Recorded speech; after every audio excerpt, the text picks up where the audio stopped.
Movie की शुरुआत में हमें एक टीनेजर लड़का दिखाया जाता है जिसका नाम इंसू रहता है। वो स्कूल स्टूडेंट रहता है और स्कूल खत्म होने के बाद में वो ट्रेन से अपने घर जा रहा था।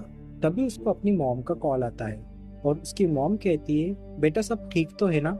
जिस पर वो जवाब देता है, मॉम मैं अपनी नई स्कूल में एडजस्ट होने की कोशिश कर रहा हूँ और हो भी जाऊंगा, आप मेरी टेंशन मत लो मॉम। और दूसरी बातों से भी बेफिक्र रहिए, अब मैं भूतों पे ज्यादा ध्यान नहीं देता। जिससे हम समझ पाए कि इंसू भूत प्रेतों को देख सकता है। तभी उसका लॉकेट गोल घूमने लगता है जिससे उसको अपने सामने एक लड़की का भूत दिखने लगता है। अब पहले तो इंसू उसे नजरअंदाज करने की कोशिश करता है, पर जल्दी लड़की के भूत को ये पता लग गया कि इंसू इसे देख सकता है। इंसू का लॉकेट अपने आप जब घूमता है जब उसके आसपास कोई भूत प्रेत आत्मा रहती है। ये लॉकेट इंसू को उसके दादाजी ने दिया था, जो कि वो भी भूत प्रेतों को देख सकते थे। इंसू भूतों को नजरअंदाज या अनदेखा इसलिए करता था क्योंकि वो नहीं चाहता था कि भूतों को पता लगे कि मैं उन्हें देख सकता हूँ। अगर भूतों को ये बात पता चल गई कि इंसू उन्हें देख सकता है तो वो इंसू से मदद मांगेंगी कि हमें आजादी सुकून दिलाओ, और ये कह के इंसू के पीछे पड़ जाएंगी, जिसकी वजह से इंसू की जिंदगी पे बुरा असर भी पड़ सकता है। इसलिए वो ट्रेन से उतर के फौरन अपने घर पैदल ही जाने लगा। उसे घर जाके पता लगता है कि लड़की का भूत उसके पीछे पीछे आ गया है, जो कि उसके कंधे पे बैठी थी। उसकी आत्मा इंसू से मदद मांग रही थी क्योंकि उसकी आत्मा भटक रही थी। इंसू इसकी मदद करने का फैसला करता है और वो पुलिस वालों को बता देता है कि इस लड़की की लाश कहाँ पर है। और यहाँ पुलिस भी कुछ ही समय में उसकी बॉडी ढूंढ लेती है। वो लड़की की आत्मा अपनी ही बॉडी देख के बहुत जोर से रोने लग जाती है और जोर से चिल्लाती है। जहाँ इंसू से उस आत्मा का दुख देखा नहीं जाता तो वो यहाँ से दूर जाने का फैसला करता है।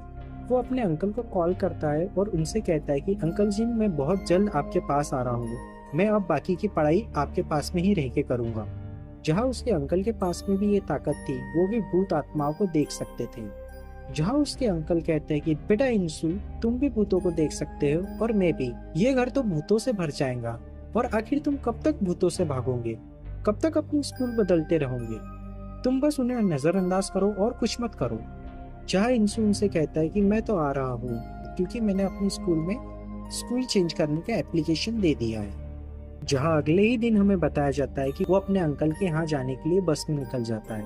बस जब अपने स्टॉप पे रुकी तो वहाँ एक खूबसूरत लड़की इंसू को देख के मुस्कुराने लगी। जहाँ इंसू उस लड़की पे बिल्कुल ध्यान नहीं दे रहा था क्योंकि उसे पता लग गया था कि वो लड़की भी एक भूत है।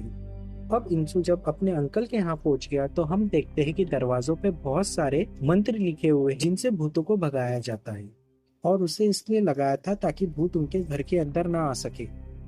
जहाँ इंसू के अंकल बहुत ही कम बाहर जाया करते थे। अगले दिन इंसू अपने स्कूल चले गया जहाँ टीचर सबको इंसू के बारे में बताती है। वहाँ 5 लोगों के स्टूडेंट का एक ग्रुप बना हुआ था जो कि नवे आने वाले स्टूडेंट को बुली परेशान किया करते थे। इस ग्रुप की लीडर एक लड़की थी। पहले ही नजर में उस लड़की को इंसू पसंद आ गया, इसलिए उसको अपने पास वाली सीट देती है बैठने के लिए। जहाँ वो लड़की इंसू से कहती है कि तुम मुझे पसंद आए, मुझसे दोस्ती कर लो। इंसू उस लड़की को साफ मना कर देता है और यहाँ भी इंसू को एक लड़की का भूत दिखता है जिसने अपने चेहरे पर मास्क पहना हुआ था और साथ ही साथ उसके हाथों में खून लगा हुआ था। वो भूत अपना हाथ ग्लास पर लगाती है और वहाँ खून के निशान छोड़ के चली जाती है। घर आने के बाद शाम में खाना खाते टाइम वो अपने अंकल जी से बोलता है, आज मैंने ऐसा भूत देखा जिसने मास्क पहना था और उसके हाथों में खून लगा हुआ था। जहाँ अंकल उसकी बात सुनकर चौंक गए। वो कहते हैं कि ऐसी खून वाली आत्माएं बहुत खतरनाक रहती है, ऐसी आत्माओं की मौत बहुत दर्दनाक होती है, इसलिए वो बदला लेने वापस आती है। जितना हो सके इंसू बेटा इनसे दूर रहो। अगले दिन स्कूल के ब्रेक में इंसू एक पार्क जाता है जहाँ वो एक लड़की को उसके डॉग के साथ बैठा हुआ देखता है। उसे ये दोनों बैठे हुए बहुत अच्छे लगते हैं तो वो उनका वहाँ रुक के स्केच बनाने लग जाता है। तभी अचानक वहाँ वो लड़की का भूत आ गया जो कि बस स्टॉप पे उसे दिखी थी। जहाँ वो लड़की का भूत अपना नाम बताती है कि मेरा नाम मून है, और वो इंसू के साइड में आके बैठ जाती है। पर इंसू यहाँ उसे नजरअंदाज ही करता है। मून उसके स्केच देख के कहती है कि वो औरत अंधी है और जो उसके साथ में डॉग है ना, वो कब का मर चुका है। तुमने उसकी स्केच बनाई, मतलब तुम आत्माओं को देख सकते हो, इसलिए तुम मुझे नजरअंदाज करने का नाटक बंद करो। मैं जानती हूँ तुम मुझे देख सकते हो, और मैं ये भी जानती हूँ कि तुम मुझे किस वजह से नजरअंदाज कर रहे हो। तुम बेफिक्र रहो, मैं तुमसे कोई मदद नहीं मांगूंगी, ना तुमसे मेरी कोई ख्वाहिश पूरी करवाऊंगी। ये सुन के इंसू बहुत खुश हो जाता है। जिसके बाद एक घर में कोई डॉग को बड़ी बेरहमी से मार रहा था, जिसका खून उड़ के एक स्कूल की लड़की की तस्वीर पे आ जाता है। अगले दिन वही ग्रुप के दो लड़के आके इंसू को धमकाने लगते हैं कि हमारी लीडर से दूर रहो, वरना तुम्हारे साथ कुछ अच्छा नहीं होगा। जहाँ इंसू उसके रिप्लाई में कहता है कि समझाना है तो तुम्हारे लीडर को समझाओ, वही मेरे पास आके बैठती, वो मेरे पीछे पड़ी हुई है। इंसू की ये बातें सुन के वो लड़के को गुस्सा आ जाता है, जहाँ वो उसे मुक्का मारता है। अगले दिन वही फोटो वाली लड़की की तस्वीर पे खून गिरा था, वो अपने डॉग को ढूंढने लगती है जो कि बहुत देर से गायब था। जब ही अचानक पीछे से उसकी फ्रेंड आके उसे डरा देती है। पर वो जब घर आई तो वो अपने घर पे एक काली पन्नी लटकी हुई देखती है, और जब वो उसके करीब गई तो वो अचानक फूट जाता है और उसके अंदर की पूरी लाल चीज उसके ऊपर गिर जाती है। दरअसल वो लाल चीज खून था जो कि उसके ऊपर गिर गया। उसके कपड़े, बाल, चेहरा सब खून में हो गए थे। वो बेसिन के पास जाती है और अपने आप को साफ करने की कोशिश करती है, और अचानक ही वो मार्क्स वाली लड़की यहाँ आ जाती है जिसको इंसू ने स्कूल में देखा था। वो मार्क्स हटा के उस लड़की को डराने लगती है। मार्क्स वाली लड़की को देख के उसके मुंह से सही निकलता है, मतलब उस भूत का नाम सही है, और ये लड़की उसे काफी अच्छे से जानती है। सही उसके तरफ बढ़ने लगी तो वो डर के पीछे की तरफ हटने लगी, और अचानक ही रूम का दरवाजा बंद हो जाता है। अगले दिन वही ग्रुप का लड़का अपने लीडर से कहता है, लगता है हमारी दोस्त कहीं भाग गई है, जब तो वो स्कूल नहीं आई। और ये सुन के इंसू काफी घबरा जाता है, क्योंकि वो कहीं ना कहीं ये जान चुका था कि उनके दोस्त के साथ कुछ गलत हुआ है। फिर हमें वही फोटो की लड़की बताई गई जो कि खून में लथपथ, उसके मुंह पे टेप और हाथ बंधा हुआ था, और वो किसी अंधेरे जगह पे पड़ी हुई थी। तभी अचानक कोई जोर से दरवाजा पीटने लगता है, जिसे वो सुनकर बहुत घबरा जाती है। अब हम देखते हैं अगले दिन इंसू के अंदर ताकत आ जाती है। वो लीडर को रोकता है किसी को परेशान करने से। वो लड़की उसे शुक्रिया करती है, जिसे सुनकर इंसू के अंदर और ताकत आ जाती है। यहाँ रात हो गई और हमें स्कूल बताया जाता है, जहाँ एक लड़का और लड़की स्कूल की खिड़की से अंदर आए हैं। दरअसल वो अपना मोबाइल लेने वापस आए थे, जो कि क्लास में उसकी टीचर ने उनसे ले लिया था। मोबाइल तो उन्हें मिल गया, पर ये जब वापस जाते हैं तो उन्हें सही की आत्मा दिख जाती है, जो पहले तो उन्हें बहुत डराती है। तभी उस लड़की ने अपनी ग्रुप लीडर को फोन करके बता दिया था कि सही की आत्मा हमें मारना चाहती है। उसके बाद सही की आत्मा एक एक करके दोनों को बड़ी बेरहमी से मार देती है। अगले दिन स्कूल में सभी लोगों को ये पता लग गया था कि उस ग्रुप के दो लोग गायब हैं। ये खबर सुन के सभी लोग हैरान थे, जहाँ टीचरों को भी समझ नहीं आ रहा था कि बच्चे आखिर गायब कहाँ हो रहे हैं। जहाँ ग्रुप लीडर को पता था कि यहाँ क्या हो रहा है, वो तो बस बेटी परेशान हो रही है। वो फिलहाल कुछ नहीं बताती कि कल मुझे उस लड़की का कॉल आया था कि हमें सही मारना चाहती है। अगले दिन इंसू को उस मार्क्स वाली लड़की मतलब सही के बारे में किसी दूसरी आत्मा से पता लग जाता है। इसीलिए वो क्लास में आके के सभी लोगों से सही के बारे में पूछता है। लीडर उसे बताती कि वो लड़की तो एक नंबर की पागल थी। ये सुन के इंसू उससे उसकी तस्वीर मांगता है। यहाँ लीडर कहती है कि वो लड़की इतनी अजीब थी कि उसने कभी अपनी तस्वीर ही नहीं बनाई। इसी बीच उस क्लास की एक लड़की इंसू को सही की फोटो भेजती है, और मैसेज पे उसे कहती, किसी को ये मत बताना कि मैंने तुम्हें ये तस्वीर दी है। सही की फोटो देख के इंशु शॉक हो जाता है। हमें लगता है कि इंशु ने शायद उसे पहले भी देखा है। उसके बाद इंशु आके मून से मिलता है। वो उससे भी सही के बारे में पूछता है। मून उसे कहती है कि सही के बारे में तो यहाँ सभी जानते हैं, उसके बारे में कौन नहीं जानता, और सबको ये भी पता है कि वो मास्क क्यों पहनती है। ये सुन के इंशु ग्रुप के लीडर से सही की जानकारी लेने के लिए जाता है, जहाँ ग्रुप के लड़के उसे बहुत पीटने लगते हैं। ग्रुप की लीडर कहती है कि तुम क्यों इंसू के बारे में जानना चाहते हो, तुम्हारा क्या वास्ता है उससे। जिसपे इंसू कहता है कि कुछ नहीं, पर मैं जानता हूँ कि इंसू तुमसे बदला लेने जरूर आएंगी। जिसके बाद वो लड़का इंसू को छोड़ देता है। अब जब वो अकेले थे तो ग्रुप लीडर अपने दोस्त से कहती है कि मुझे लगता है स्टूडेंट को ऐसे किडनैप सही के डैड कर रहे हैं। तुमने देखा नहीं, जिस दिन सही को दफना रहे थे उस दिन उसके डैड हमें कैसे देख रहे थे।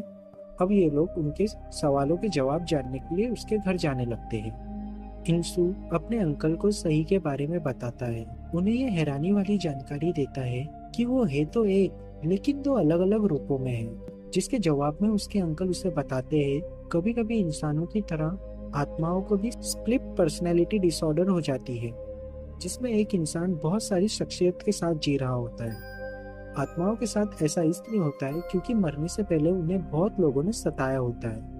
इंसू को यहाँ ग्रुप लीडर का मैसेज आया जहाँ वो उसे बताती है, तुम जल्दी से सई के डैड के घर आ जाओ, हमारी जान को यहाँ खतरा है। मगर उसके अंकल इंसू को जाने से मना कर देते हैं। यहाँ इंसू को कैसे भी करके ग्रुप लीडर की जान बचानी थी तो वो जाना चाहता था, तो अंकल उसे उसके दादाजी का खंजर देते हैं जिससे भूतों को मारा जा सकता है। जहाँ ग्रुप लीडर और उसका दोस्त सई के डैड के घर आ जाते हैं। सई की आत्मा उन दोनों को बहुत डराती है। जहाँ उसने यहाँ भी मास्क पहना हुआ था, सई की आत्मा उसके डैड के अंदर आ जाती है और दोनों को बेरहमी से मार देती है। उनके मरने के बाद इंसू यहाँ पहुंचा। वो देखता है सई के डैड मदहोशी के हालत में कहीं जा रहे हैं। उन्हें वो नजरअंदाज करके जब वो घर में गया, उसे वहाँ ग्रुप लीडर के साथ साथ उसके दोस्त की भी लाश मिली और जरा सा ढूंढने पे उसे सई की बॉडी भी मिल जाती है। जहाँ वो सई का मास्क उतारता है, ये देख के उसके तो होश ही उड़ गए। जहाँ उसे पता लगता है कि सई और मून तो एक ही है, जिनके अलग अलग रूप है।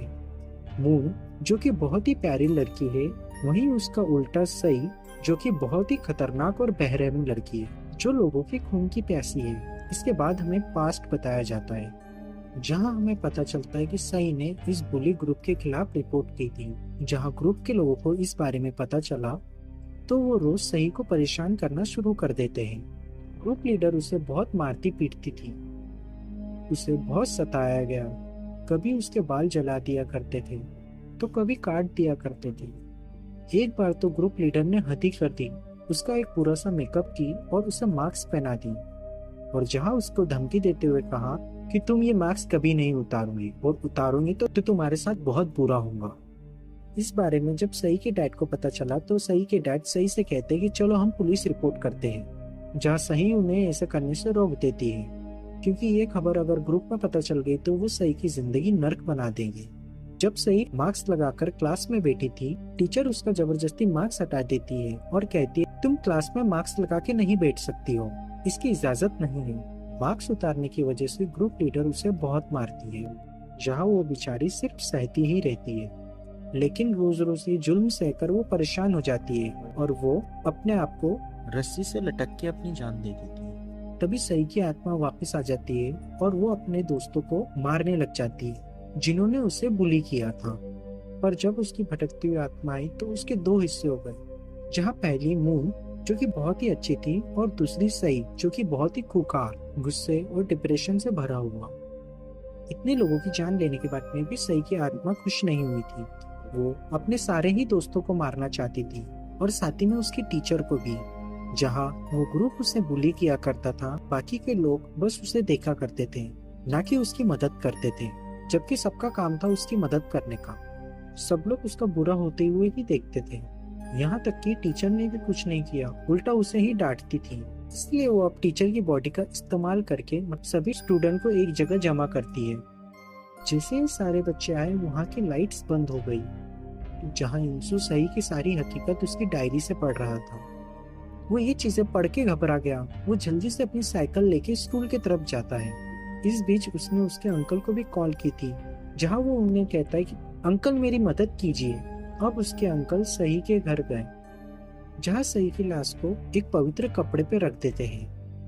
रिचुअल वाले कपड़े पहन के एक तलवार हाथ में ले लेते हैं। सही के लिए रिचुअल जादू करने लगते हैं। रिचुअल जैसे ही हुआ, वो सारी ताकत उस चाकू में आ गई।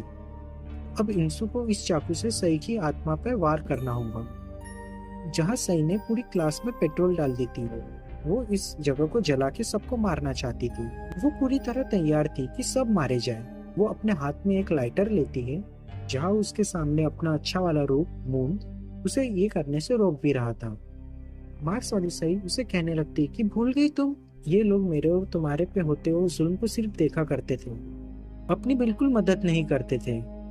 इंसू जैसे ही यहाँ आया, सही अपनी अच्छी वाली आत्मा को गायब कर देती है और किसी के बॉडी में जाके छुप जाती है। जहाँ इंसू अपना लॉकेट लेके ये पता लगाता है कि सही की आत्मा किसके अंदर है। जिस बीच सही को अपने बचपन का एक स्केच दिखता है, जहाँ ये स्केच बचपन में किसी और ने नहीं, इंसू ने ही उसके लिए बनाया था। इंसू को ये स्केच सही के कमरे से मिला था। असल में सही बचपन में इंसू के साथ उसके ही स्कूल में पढ़ा करती थी। उसने एक दिन इंसू को कई सारे बच्चों से जो उसे बुली कर रहे थे उनसे बचाया था, जहाँ उनकी दोस्ती हो गई। जैसे ही सही ये स्केच देखती है उसे इंसू की याद आ जाती, तभी अपने अच्छे वाले रूप में आ जाती है, क्योंकि अब उसे भी इंसू याद आ गया था। जैसे ही उसने स्टूडेंट की तरफ देखा उसे गुस्सा आ गया और वो फिर से अपने बुरे मार्क्स वाले रूप में आ जाती है। ऐसा ही एहसास होते ही इंशु उसे अपने चाकू से मार देता है। चाकू मारते ही उसकी आत्मा अच्छे रूप में आ गई और अब उसकी आत्मा यहाँ से गायब हो जाती है, यानी कि उसकी आत्मा को आजादी, सुकून मिल गया। इंसु यहाँ सही को एक बार फिर से खोकर काफी दुखी हो जाता है। आखिर बेचारा क्या करता हो। और फिर कुछ साल बाद इंसु वो स्कूल में टीचर बन के आता है जहाँ वो खुद स्टूडेंट हुआ करता था। जिस बीच उसे पीछे बैठी हुई एक आत्मा नजर आती है, वो भी इंसु को देख रही थी। और इसी के साथ ये मूवी यहीं एंड हो जाती है। तो दोस्तों, आपको कैसी लगी ये मूवी? अगली किस मूवी को एक्सप्लेन करूँ, कमेंट करके जरूर बताइए।